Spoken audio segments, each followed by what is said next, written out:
Jesus Christ. Is that your tribal? Um. Anyway, how's everybody doing? Hey now, hey now. I can't forget the hey now. Um. This is the And, Uneeda Horror Podcast, guys. We're back in action. A different episode. I'm really excited about this episode. It may not be the longest one we're gonna do. We'll see how it goes. But it'll probably be like an hour or so. It always is, but yeah, I told Nick I want to do an episode tonight, get it out early this week. I got a lot of moving stuff to do. Sydney's parents are moving, and we're got to help them, so it's going to be crazy. So you getting the podcast early this week. But before we do all that, Nick, how's everything going with you? Well, spent an hour and 40 minutes last night watching Skinamarink. Very nice. Then I spent an hour and a half today watching New York Ripper. I know. Tell me about it. Let's hear it. You're not going to be a fan. I liked it fine. That's the way I walked away from it. And after I watched it, I read some reviews on the movie and whatnot, and watched some reviews on the movie. And I feel like I agree with a lot of people. From what I saw from Lucio with Zombie, it wasn't there with this movie. In ways it was. The gore and the gore and the score are awesome. I loved both. Honestly, the chick getting sliced down the nipple and then sliced down her eyeball and stuff was like, when I was sitting there like, don't do a nipple slice, come on. And then it came up and I was actually like sitting on my couch like, oh God, gross. Right. But narratively, it just, I don't know, it didn't flow like Zombie did. Right. And like I'm sure a lot more of his movies do. Like it doesn't feel like it had a strong narrative. But I liked it fine. I mean, I've said many times with movies, if you got good gore and a good score, it's going to get a passing grade. Right. But I don't think it's going to be one I revisit a ton. That's fair. This is the thing I take away from the movie. I think Lucio has a really perverse sense of humor. The way I read the film, from the research I've done, Lucio was at a Zombie put him on a trajectory at that moment in time. His career took off. Zombie became an international hit, and Charlie Band put the film out on his Wizard Video VHS label at the time. It was a big seller for him. So he was in demand, and they wanted him to get into the slasher genre. So that was his way of doing it. But he has a very perverse sense of humor. He's not a fan of that genre. So New York Ripper is him turning the slasher genre a little bit on its head by not meeting the audience halfway and making it fun to watch. Obviously, the scene where the girl is getting toe fingered under the table is very brutal. But also, the spoiler alert, I always read the killer quacking as Lucio saying, I'm taking America's cartoon and Disney and taking all these things that America loves, this Daffy Duck, Donald Duck archetype thing, and I'm going to put it on its head, and I'm going to shove America's pop culture. I'm going to turn it on its head. I always saw that character doing the quacking as Lucio's perverse sense of humor on American pop culture and flipping it upside down. The movie is not friendly. The movie's almost not fun to watch, which is why a lot of people tell me, dude, Piz is the same way. It goes, Christian, I respect New York Ripper so much. I can't rewatch it. I can't recommend or rewatch that movie, and I love it for that. I understand your perspective on the film is very fair, quite frankly, but I'm very proud that you took the dive and went straight to hell with the New York Ripper, because it's a film I think everybody should see the same way they should see Cannibal Holocaust. The next on my docket, I think, is The Beyond. That's a great way to go. I think that's what people have been telling me after. They're like, the next one you should watch is The Beyond. So I think, and I'm sure I could find that on Tubi or Shudder or something. Yeah. So I'll probably check that one out next. But yeah, no, I mean, like I said, I liked it just fine. You know, like I didn't dislike it. I didn't love it. I liked it just fine. I will say too, as far as like you're mentioning like the toe scene and stuff like that was freaky and like uncomfortable. Like there was multiple points in the movie that are hard to watch. Like he's got a very good way of getting that across, you know, making you uncomfortable. And so I didn't hate it. Like, it was fine. I will say though, I was a little surprised. I don't know. Okay, so I felt like a half hour in, I had it figured out, and then I was like, "Nah, it's this guy with the no fingers, obviously."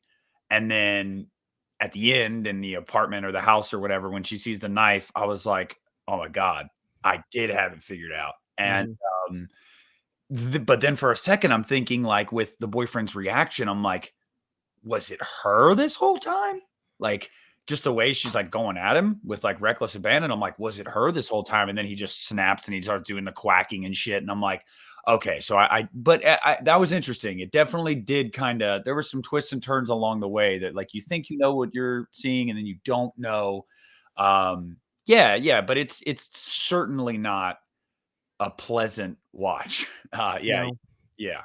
And the interesting thing is Lorne would tell me this all the time, and I used to think he was I love Lorne, but I used to think he was just full of shit, but he ended up being right. He's like, "Christian, you're not gonna love a lot of these Italian films first time you see them, but they're like beer, and then the more you drink them, the more you crave it sometimes, and you start to really appreciate it." And I agree. I've seen New York Ripper maybe 5 or 6 times in the last couple years, and, it's always disturbing to watch. You know, I I would was say if you don't do the Beyond next, House by the Cemetery may be a good way to go, but the thing about that film is I can anticipate you not digging that one. The fans are hardcore for it, and the fans there's a majority, excuse me, not a majority. There's a number of people that say that's Lucio's best work, but the whole movie is atmosphere. So you could call it a slow burn, but the way I always like to look at movies is they're interesting or they're not.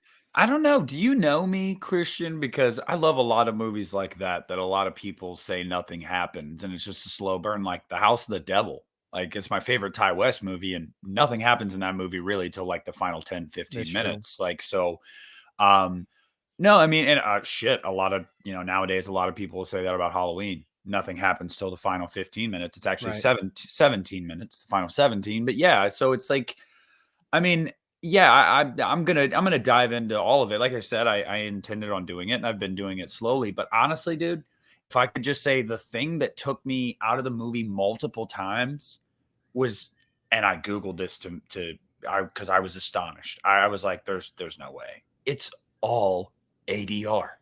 It's all ADR." And there All are of it. so many times where the words do not match up, and where, given the situation you're in, the dialogue is so loud, and you're like, "There's no way this person's talking this loud." And then you're like, "Where are the lines? They're not always matching up." And then I googled it like as I'm watching it, and I was like, "It's all ADR. What the fuck?" So in that at times, like the cop, the lieutenant guy or whatever, his was actually pretty spot on. His ADR with his line delivery, that was pretty flawless. But pretty much everybody else at multiple points, you're like, the worst is the nurse reading the story in the hospital. Oh my god, was that awful? Like, didn't match up at all. But that was weird, man. I've never seen a movie like that where all of the dialogue was ADR. That was my biggest hump getting over Italian cinema because, I believe a lot of the movies, they don't even record audio for it. It's just to save money, and they ADR stuff. Now, movies like Phenomena, which is a great Dario film, Donald Pleasance, that's his voice in the movie, but I still think he's ADRing his own voice. If not, it's hard to say. I'd have to research. Sometimes they'll film audio. Sometimes they'll record audio with the movies, and sometimes not. I know Dario. Some of his stuff they didn't even record audio just to save money because they ADR this stuff for America. New York Ripper, that might have been the case as well, where he didn't even record audio because everything's going to be redubbed anyway. Because Yeah, I but know Saxon and same thing with John Saxon in Tenebrae. I'm pretty sure that's his voice, but I think again, he either was ADR'd or they actually used his audio. It just depends. But a lot of those Italian films, they didn't even bother recording audio. They just ADR'd everything. And that was the biggest hump for me to get over. But if the movie's good, I forgive it. And well, I've and then learned to forgive it. the score is gnarly, man. Like I love that retro, like that shit is so there's guitar, a lot of guitar work in it, Right. which like it just I kept thinking of Halloween 6. Like I don't know. I love. that kind of like funky guitar in a horror movie. Like, I don't know. There's just something cool about that. So overall, man, like just like, I'd probably give it like 3 out of 5. Fair. And I'd give Zombie probably like 4.5. Like I really liked Zombie. And this one, maybe the Beyond will be like Zombie was for me, where I come out and I'm like, okay, like, but I could 2 movies in, and maybe I have seen more of his shit, and I just don't even know off the top of my head. But of the 2 that I can like tell you everything that like I've seen it for sure, I I mean, I'm not enjoying myself. You know what I Mhm. mean? Like it is definitely a different style of film. And it's not only is it a different style of film making, it's a different style of film watching. Like Right. it just doesn't feel the same. Which is different, man. Because we're so in America, there's like a formula to It's a everything. And it's formula. just, yeah, it's regurgitated and processed. And it's just like, then you watch something like this and you're like, What what the the fuck is fuck? going on in this Yeah. world? Yeah. Yeah. Yeah. It's a shame, Nick, because Lucio was a joke in his day. Nobody looked at him, and I remember Lauren told me he got to see Lucio, or he missed Lucio, but there was a convention he did in the '90s right before he passed, and people he didn't even know he had fans in America, if you can believe it, until right before he died, and it's just sad that. That's why I love singing the praises of the guys we have now, like James Wan and the guy, what's his name, that Mike does Flanagan. Flanagan. We got to sing their praises, make sure they have fans, because a lot of these guys, but this was before the internet too. So, but like it's just sad that Lucio didn't know he was a star, and he had such a fan base that loved his movies, and it's a shame. But at least we're keeping him alive now with all of his films becoming. The thing about Zombie is it's interesting. There's the Italian fans that typically see don't think that's his best film, but the American, but I say Americans, the people that aren't hardcore into Italian cinema that have dove into a few films here and there typically will say Zombies, I think, is best. I am an Italian guy, but I still think you're not topping Zombie. The score is fantastic. The gore is out of this world. It's better. It's one of the best zombie films ever. But I would say The Beyond is the next step for you, as opposed to House by the Cemetery, because The Beyond has some killer gore, and it's also home base for me. It was filmed in New Orleans. A lot of it was. There's this beautiful shot of Lucio sitting on the Causeway Bridge. I think you might have seen before. Which I drew as a kid. I went over that bridge every other day my entire life. I hated it because it's one of the longest bridges in America. Yep. But The Beyond is on Tubi. yeah, there you I just go. Googled it, so that'll probably be the next one I watch. Yeah, well, very cool, very cool. So I'm glad that you checked that out. That's really awesome. I expected that response. Did you see Cannibal Holocaust yet? Did you say you watched that or no? Uh, no, Christian, and I know he's listening, so I'm gonna put it out there. Marcel, it ain't no butterflies. We had told them that we were gonna do that as a bonus episode for patrons. Yes.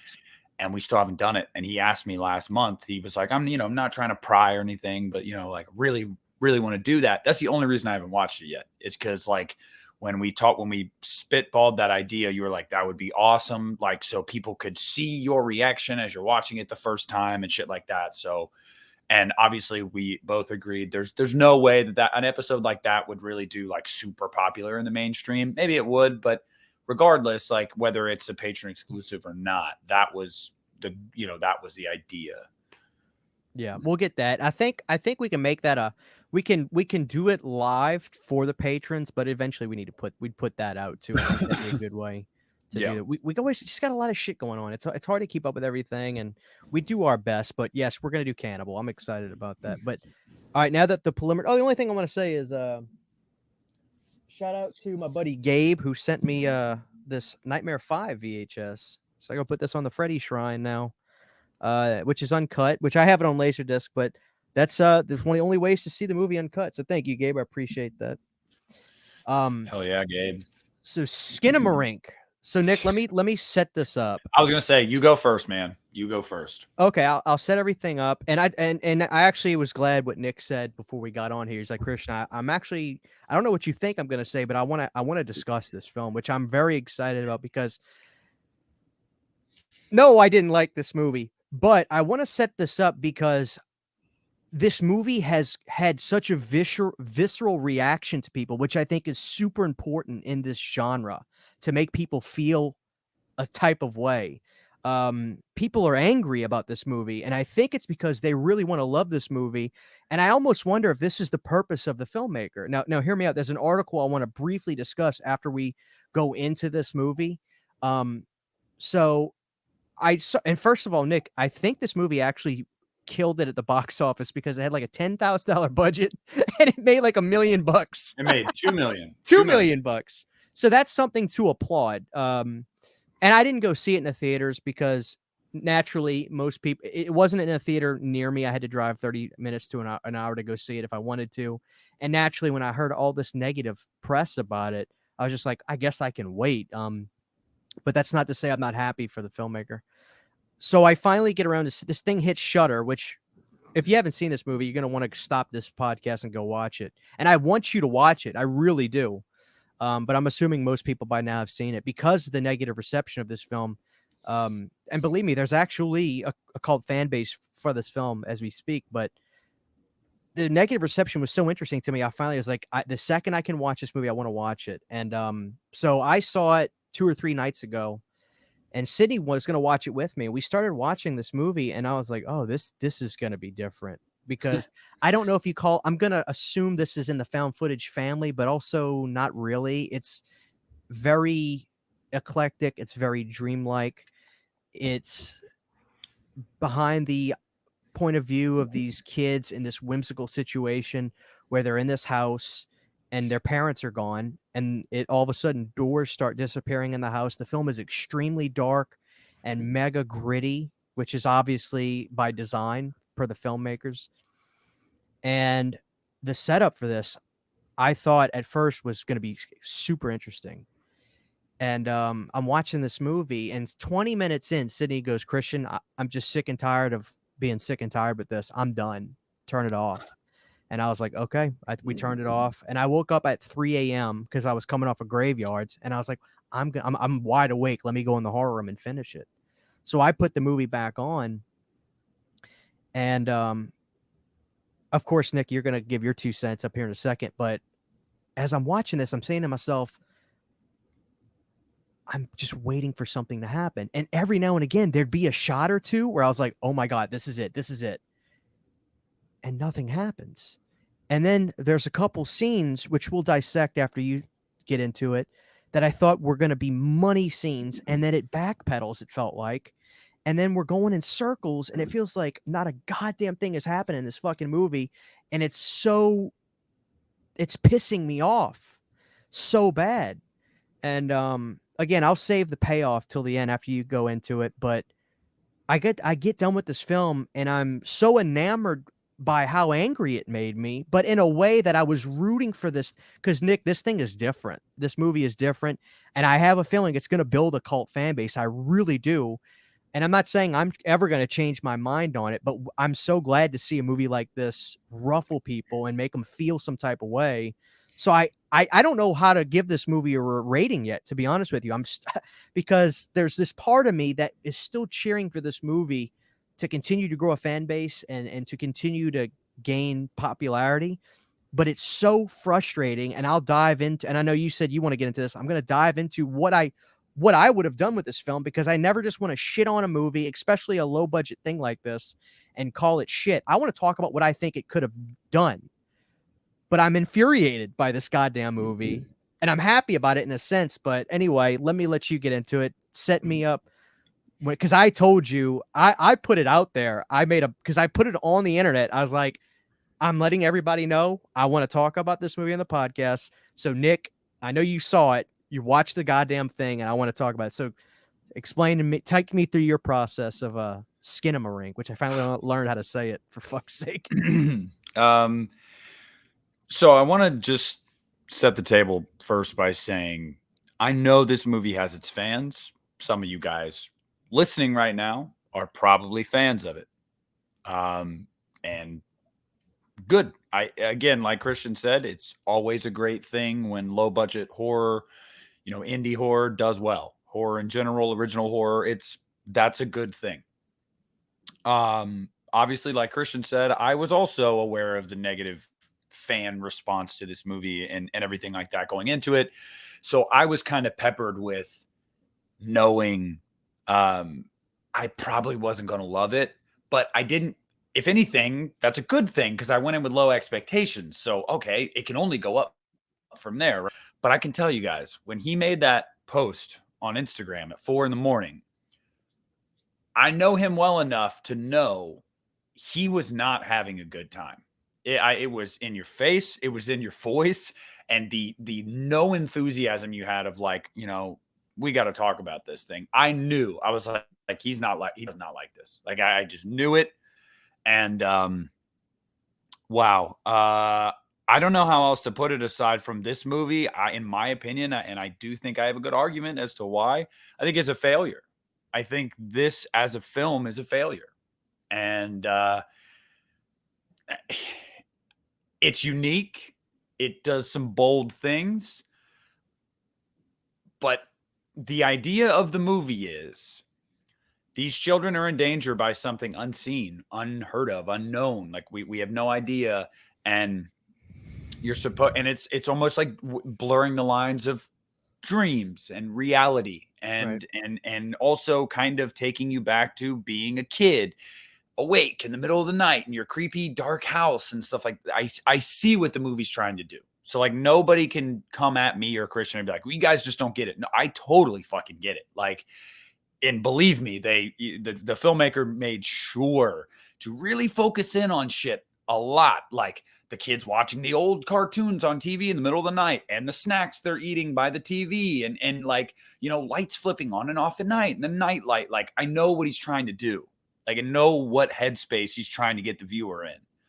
The problem is the movie is a complete failure because your protagonist, how are you going to feel scared for children when you can't put a face to the children? You know nothing about them. There's no character development. And most importantly, you have no idea what your antagonist is, what its goal is, why it's there, what it's even fucking doing. You cannot feel for the children that are supposedly in danger when you don't even know the children at all. You're just like, I see legs. I hear a voice, I guess. And then on top of that, is there even an antagonist there? This movie reminded me a lot of the Babadook in the sense that now the Babadook is a little more intentional with showing you certain things. But at Right. the end of the day, it's a fucking metaphor. The Babadook wasn't real. So when you get to the end of the movie, you're like, oh, for fuck's sake. Like, and that's how I felt the whole time here. Because not only, it's not that it's not real. We don't know what the fuck it is. We don't know how or why or who or anything. Where is the danger? What is the danger? Why am I supposed to care for these kids? Who are these kids? What is the scenario? There are basic tenets to making films, like basic tenets. And that's why I think that this is a failure on one of the most important things in making a movie. There's no character development. You don't even know who your characters are. You don't even see them. You Right. don't know the threat. It's not scary. It is completely devoid of any emotion.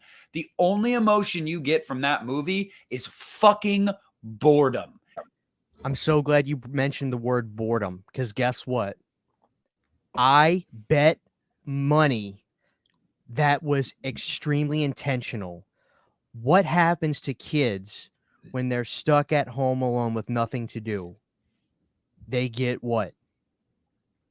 Bored.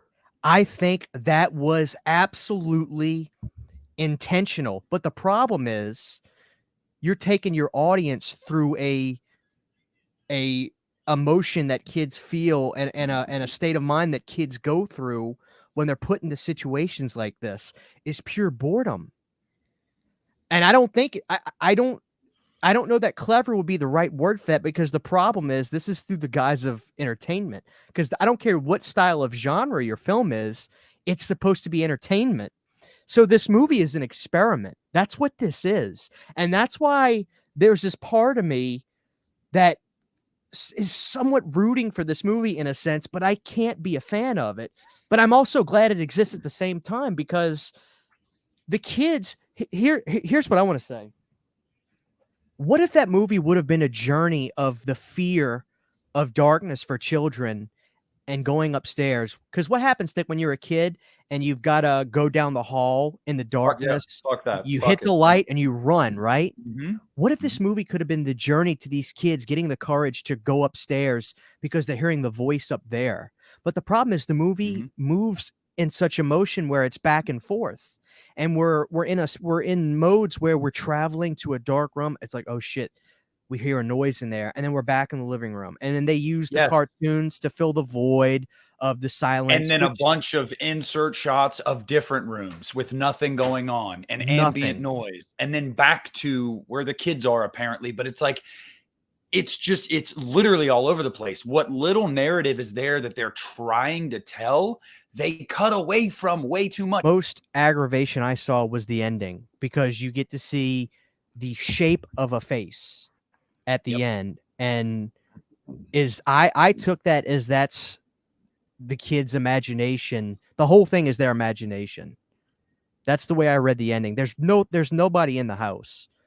There I could be wrong, or maybe like I said, I have an article from the director I want to read a little bit of, but I took the ending as they were dreaming or something, and they're actually hearing the parent at set telling them to go back to sleep. That's one way I read the ending. I don't know if that's the way to do it, but the problem is I just feel, and it's not a budget thing. I really feel like they could have taken this movie and made it one of the scariest things I'd ever seen. But instead, I feel like they really went for this experiment of going through the child's eyes, of creeping themselves out, but there's really nothing there and they're bored. And Yes. that's, as the audience, is what we experienced. And it ultimately, the problem is this is entertainment, this is film, And it wasn't and entertaining. it wasn't entertaining. So No. I think that's a big issue, and that's This why people are aggravated I think and this very movie aggravated. I think this movie's biggest mistake is that it chose the route of being abstract simply to be abstract. That on its face isn't good enough. It's just not good enough. Like, give me an example. Think of an example. I'll think of it. Okay, Hellraiser, a super different movie, like very different. Why?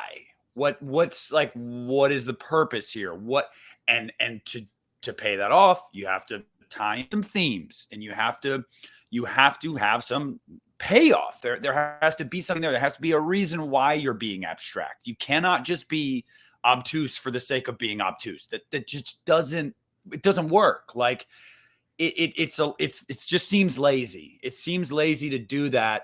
Constructively, there were some good things there on a technical level. It wasn't Right. an abomination. I just, it to me it seems like a lot of people are frustrated with it because it's almost like, I don't know. It's like having the most beautiful woman in a slasher film, but you know you're not gonna get to see her tits. You know? And they don't, Yeah. dude, it's just the movie was so circular. It was back and forth, and damn it. I'm glad it exists. I really am, because it's got people talking about something new and different, and it's given people such this reaction, which I love. And I think Yep. I can see people digging it. I think it's, but I don't think it's not a movie you can just say, I'm gonna watch Skinamarink. I don't think you can do that. No, This no. is I would have never watched it had you not made me. I well, probably would have never yeah. watched this movie. Well, I'm glad you did, because here we are. To me, I feel like this was a David Lynch film, but the thing about David Lynch films is they're grossly entertaining. Even though they're eclectic, you really don't know what's going on sometimes in this. Like Eraserhead is a fever dream. You don't know what the fuck is happening, but you can't take your eyes off the screen. But with Skinamarink, it was, I don't know, man. I just felt like we could have put together this narrative that still could have worked through a child perspective, but we could have worked if the movie would have been hearing sounds and noises upstairs, and the kids have to get the courage to go up there to see what's making the noises, or even like a moment where the kids get scared to go into the room, and then the camera turns around, you see the kids running, and you hear something behind them. Something gives some sort of impact, because the scene that I thought was going to actually do something was the kids seeing their parents on the bed. And then that scene ultimately just doesn't pay anything off at all. And it could have been Yeah. scary. Remember the kids like, let's look under the bed. Mhm. I Yep. can't see anything. I said to myself, here we go. This is it. Nothing. Nothing. And I was And that by that point, I knew that wasn't going to be it. isn't that all the more reason to get frustrated with this movie because of what you just said? Like it's like it begs you as the viewer to not take your eyes off it because you're waiting for something to come out of that nothingness. You're waiting for something to come out of that darkness, something to materialize. And that's what makes it all the more frustrating because your eyes stay glued to your screen for an hour and 40 minutes just for it to be a kick in the balls. Yeah. That's why it's even more frustrating. You could have waited till the last 5 minutes, and then the last 5 minutes could have been batshit insane. But you know what I would have thought? Payoff. You asked me to pay attention, and you gave me something. Instead, this movie was like dangling a carrot. You never got the carrot. Like you just didn't. First and foremost, Skinamarink never reveals a single character's face. At least they're never straight on. We see plenty of the backs of heads. Kevin is glimpsed from the side at one especially vulnerable moment, but mostly we're staring at walls and ceilings, at toys spilled and plays of light. And a staticky TV screen showing the same old cartoon on relentless repeat. The score from cartoons is the only music we ever hear in the film.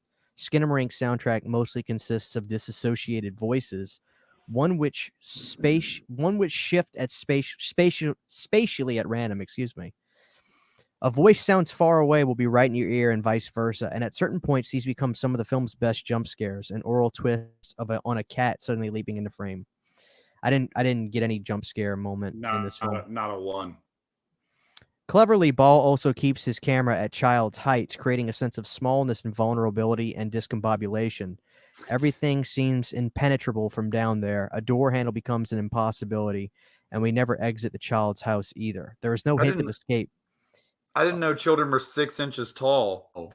Indeed, we never see out of any of the windows. The blinds are forever closed, and eventually the windows and doors begin to disappearing, snapping out of existence altogether. So let me read this one more paragraph. The concept of up and down dissolves. Furniture starts appearing on the ceiling, and toys begin gathering on the walls. Space and time become truly appended. The name of the game in Skinamarink is disorientation.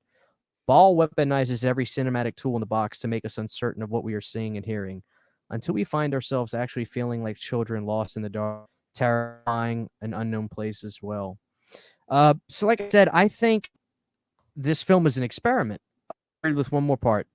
In Skinamarink, this means Ball makes us watch a lot of these old cartoons fuzzings in and out. We watch in other rooms and we wait until they turn on. We watch Legos tumble through carpet stands. We listen to footsteps cracking in another room as the camera pans snail speed across the floor. Slowly, so slowly you might not even notice it, which is the point. Things start seeming not altogether right. The layout disintegrates, a wrongness insinuates. Boredom that tugs at us in slow cinema always has its purpose. The director wanted the viewer to experience excruciating static and Gian's daily routine. Excuse me, they're referencing another. They're referencing a David Lynch film. But the point is, it looks like I was right. The director was wanting us to experience boredom, which again, it's so interesting to me. Which you're a little bit more animated about this than me, but I can respect wanting to do different stuff with cinema. But the problem is, this is cinema. The number one purpose of cinema for me is always going to be entertainment, and to put the viewer through such realism in the sense of what a child feels like when they're home alone, which is boredom, you're really asking for trouble with the audience. And I think ultimately that is where so much frustration comes in. Experiment. Please fucking experiment. It Follows, for example. Experiment, but give me something. Don't sell me a pizza and it's just a box with nothing in it. Don't give me chicken wings and they're all just bones. Like, there has to be some substance there.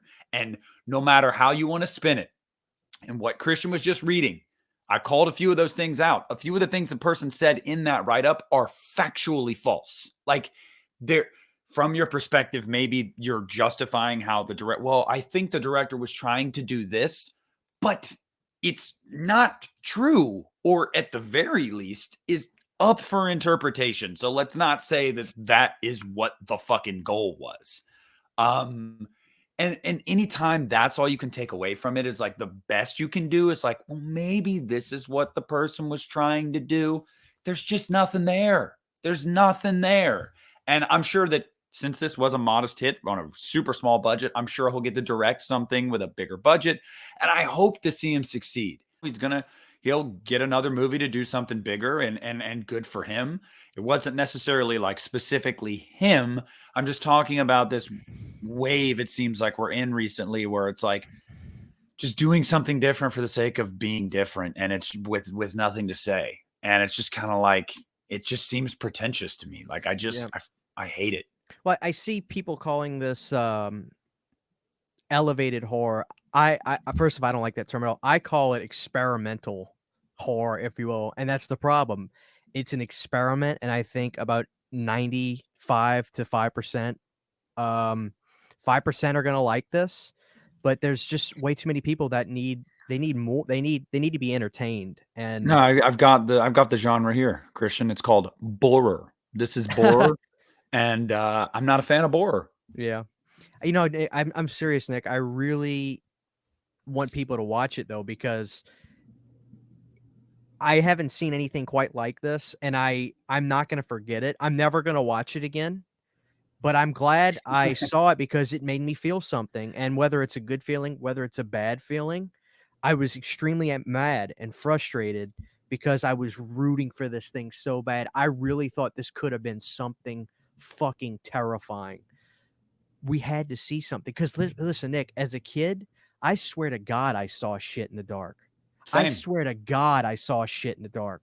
You Mhm. don't see anything in this movie. I swear to God, somebody was chasing me when I'm home alone or when the lights are off.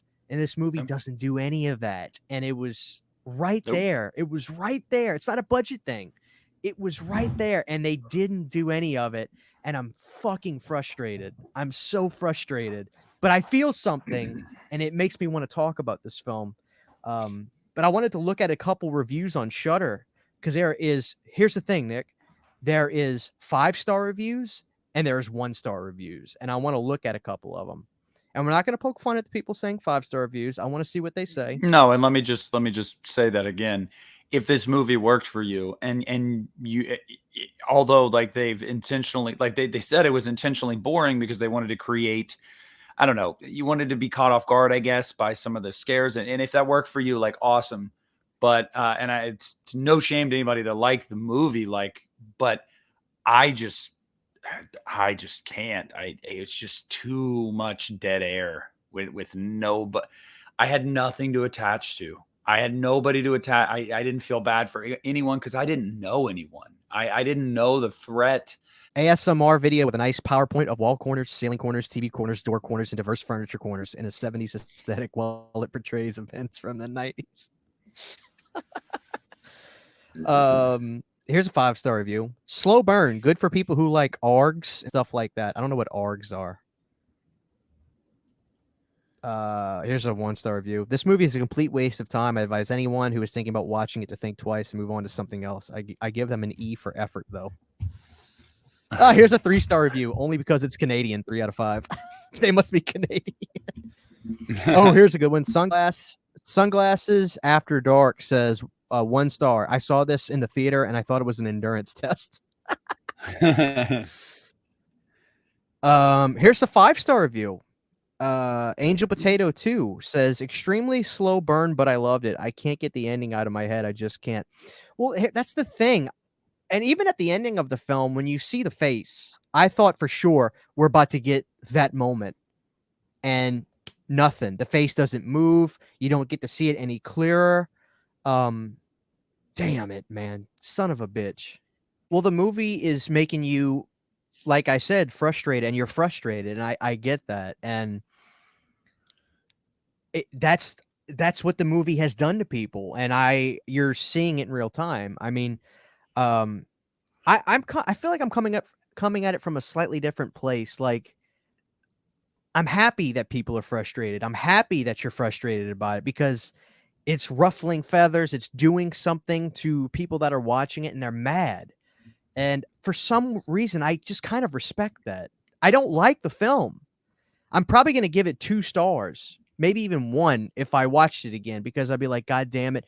But the movie is so frustrating to me and to so many people, and they're pissed off. They're pissed off. But again, I gotta say again, it's just like, man, this is for me, cinema has to be entertaining. Bottom Yeah. line. It doesn't need to make sense. It doesn't have to need a true thread line. It has to be entertaining. And ultimately, this movie just becomes increasingly more boring and frustrating. And I think the that was clearly the intent of the filmmaker. And look, I'm so happy for him, but I think that the maker of the film probably has to understand and probably expect the response that he's getting from a lot of people. And I've seen a lot of big people go out on the line that usually typically only say good things about movies, and a lot of them big profile people that run magazines and websites are all saying super happy for the success of Skinamarink, but this ain't it. But I'm happy for, again, I agree. Like, happy for the guy. This just is not it for me. I'm just so I'm just so frustrating. I don't know how else to put it. Yeah. It's anti-cinema in a way, That's what I but there's an said. audience for that. That's what I said. Yeah. Movies are made to entertain. It's a medium of entertainment. And this is not entertaining. Therefore, I think it is literally the antithesis of film. And I just but yeah, no, I mean, honestly, same. I mean, good for the success and good for the filmmaker putting an idea he had in his mind to screen and for it to be the success it was. Good for him and good for horror and good for everybody involved. But yeah, I guess I'm just coming at this with Christian Seed of Chucky energy. I think most people knew, and Rudy, got to shout out Rudy, who is a very positive person when it comes to movies. He's a friend that he'll always have something good to say about a movie. He doesn't get off on shitting on movies. Like, it's just not his thing. He saw this in theaters. I mean, Rudy, he went out and supported it with his money and texted me afterwards and was like, it was boring as shit. And like, I just did not enjoy it. And when I texted him last night and said I'm watching it, he said, good fucking luck. Yeah. And like, Well, that's what yeah, everybody said to me. I mean, I never had anybody say you need to see it. It's great. It's the opposite. It was don't watch it. It's a complete waste of time. And that makes me want to watch something way more than if people say it's good. I love it when people say it's the worst movie I've ever seen. Go watch it. yeah, Um, One of the things we can wrap this up because this ain't gonna be a long episode, but one of the things I want to touch on is I just read a review, and I'm not I'm not I'm not saying this person's wrong, but I'm gonna argue their opinion on it. It's just a Shutter review. I already closed my phone. I wouldn't say what the reviewer's name anyway. It's not important, but they said they liked the film, and they said you really become empathetic for the children, and that carried them through the movie. My argument is, and I don't need to know the kids' names. I didn't need to see their faces. What really got to me, Nick, was I never felt like the kids were really that scared after a while. I felt they were more explorative, if anything. Because like I said, they're going through the house. They're looking for things. What 8 or 9-year-old kid in the middle of in this eclectic, nightmarish world that they're in without their parents has the guts to go into a pitch black room and just go look under the bed? None of them. No kid. And these kids did that. I would have done this movie so differently for if I was making this movie. The kids are in the living room. They're calling for their parents. You've got the cartoons on. They can't find the parents. That's when they immediately start to get agitated and creeped out. I dig the doors disappearing and the windows disappearing. That's a cool, creepy thing. But the kids needed to be in fear of the sound and be more scared to move. And they get creeped out and they have to get the courage to go upstairs because whatever this thing is upstairs can maybe start tricking them and But sounding like mom and dad. that's the thing though, Christian. Everything that you're explaining right now, you're right. But on top of that, even if that were the case, even if we did get that with those kids, the flip side is you still don't know if they're in any danger. Is it is this bullshit? Is it their minds playing tricks on them? And if it's not, what is the danger? I really think this movie could have been structured in a completely different way that still play because I'm thinking to myself, I'm a kid again. I was afraid of everything these kids should be afraid of. The dark, sounds, and being away from my parents at that age where you feel completely lost and helpless. And if I'm in a house alone with my brother and we can't turn on the lights and the only thing we have is cartoons on, I'm petrified. And if I start hearing sounds, one of us has to get the courage to go up there. And Nah, dude, I'm hiding under the blanket on the couch. why can't you see when they're have that little bit of light pan over on top of the stairs, see a hand whenever it comes into the frame, do this and back off. Like, oh my God, did you see that? I I'm not saying I could make this film, but I could have Yes, you could. structured this and I could have structured this to where I really think this could have been one of because it's right there. It's not like I'm making up Dude, something that's just brilliant. put It's right there. I feel in just front put of us. Uncle Jerry as the antagonist. What if there really was nothing there, but kids get in their head so much in the dark that they start seeing like it's like And we start seeing things because the film is literally doing the same thing to us. It's us. putting us in their frame of mind and making us see shit that isn't actually there. Yeah. Like once the movie is over and you read from the director what he's talking about, he's like, I feel like I saw this in like what the background. And the director's like, yes, there was something there, but we shrouded it to make it to where you as the viewer were thinking, was that real or not? And if the movie had even just done that, placed a couple things in there that were very like obscure, like, is there something there? Like, it would have been so much better because then you get the response that he was clearly going for, which is your mind playing tricks on you, but we don't get that. It's that was Skinamarink, man. I Yeah. I actually I don't I know Nick may not agree. I actually really do encourage everybody to see this thing and No, because I do. I want to know how people feel because I do. the yeah, because to me, this frustration, I think it's a little healthy, because it's like we see so many films and movies that are just like, that was fine, whatever. Like Megan, that was fine, whatever. But to get genuinely aggravated by a film, I feel alive. I felt alive after seeing this thing because I was so fucking mad and so aggravated that I felt like this could have been the next big fucking thing. And I do think it's going to have a cult fan base. And I think there is already. But son of a bitch, it made me feel some type of way. And the title of this episode is definitely going to be Skinamarink is so frustrating because that's the only word to describe Skinamarink is Yeah, frustration. I mean, as much as I bitched about it, like I said, I will not call this movie a fucking abomination. It's not. It's just Well, you so called it a much. failure, right? I did absolutely. There's plenty of movies that are like abject failures that are still somewhat enjoyable. Um, this is not one of them. This is a movie that I feel like is a failure, but there's a lot of technically sound things to it that even when you go, okay, it's a failure in what it was trying to do. I think that trying to create that fear and that suspense and that terror and place you in that spot mentally, I don't think it succeeds in that. And that's why I think that it was a failure. But like I said, I think that there's some stylistically some really good shit here. So it's not an abomination. But No, I sometimes a two-star movie can be worse than a 2.5, or can be worse than a 1-star movie, Yeah. because you wanted more. You saw the fucking seeds there, and it just didn't come to fruition. Here's the bottom line for me. And look, I'll actually meet you halfway. I actually think this movie, personally to me, and I know you mean it the same way as your opinion, personally to me is a failure, cuz to me this movie does not represent children how they feel lost and in the dark. This movie to me failed, completely missing the mark on how children feel in the dark. To me, it was totally these kids were way too explorative in this dark house. To me, they showed no fear. I would have done this movie so differently.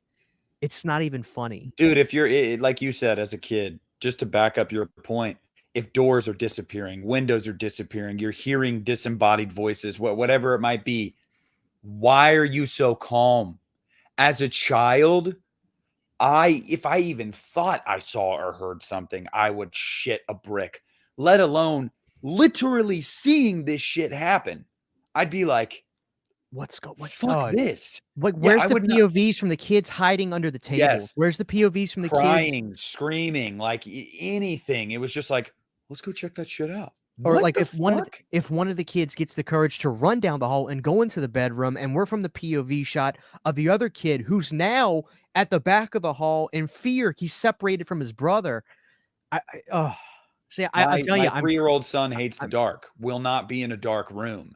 Like, you cannot tell me little kids. One of them is like 4 or 5, right? Like, yeah, you cannot tell me that not only is it dark, but with all this shit that they think is going on and the shit they're seeing would just be so nonchalant. Like, no, that's just not the way it is. it's just yeah. That's what to me fails about this film.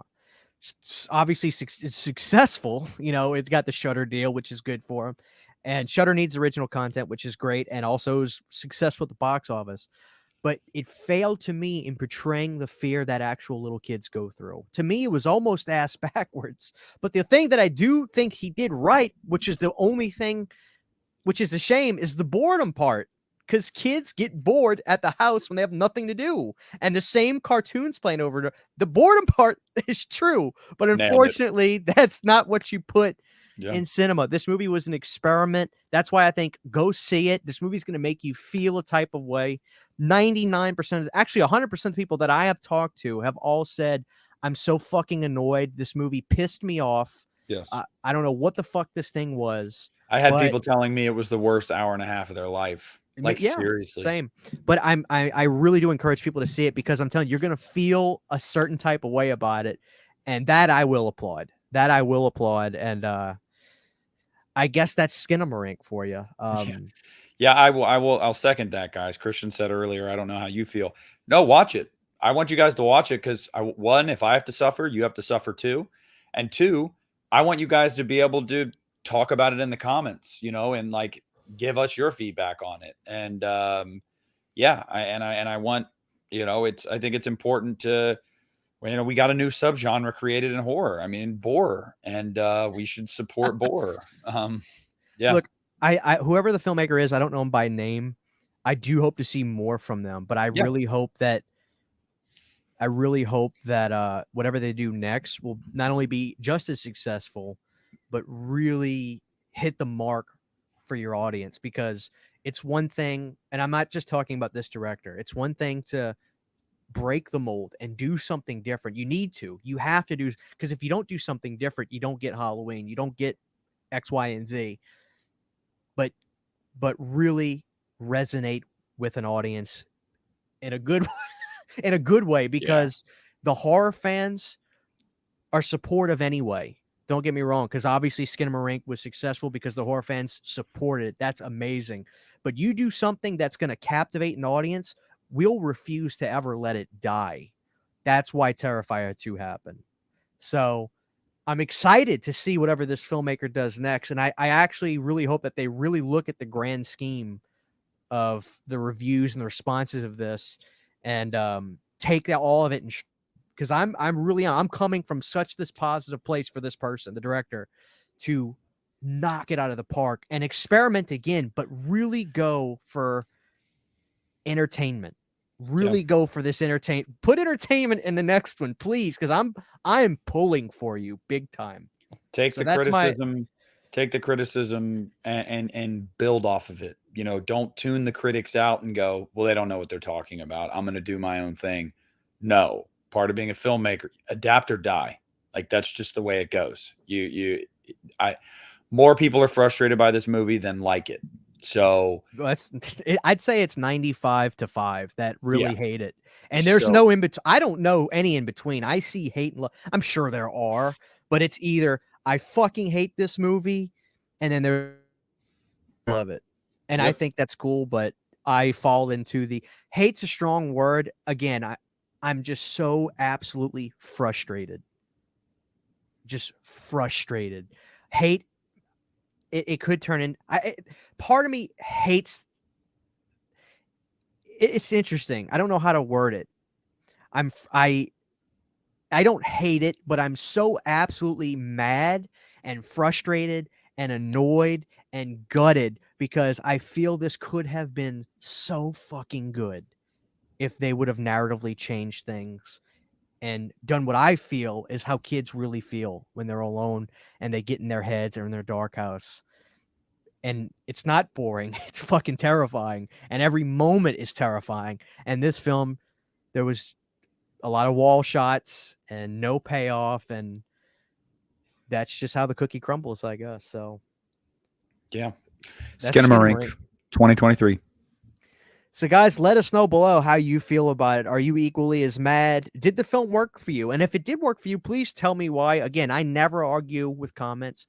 If you got something to say, always say it. I love to hear your thoughts and opinions on it. And if um, I really hope well, if you haven't seen it, I'm assuming you didn't watch this episode, but maybe you don't want to watch it and you want to hear people talk about it too. I don't know. Again, I say go watch it. Even if you watch a few minutes of it, most people I know, for instance, one of my friends, Garrett, said he got so pissed off he'll never finish it. He goes, dude, I tried 20 minutes. I said, I can't. This is a quote from him. He says, I can't waste any more of my time. So he shut it off and he goes, I'm never going to know what happens, but I cannot waste any more of my time. And I actually think there's a lot of people like that that probably won't even finish it. Yeah. So that's where we're at.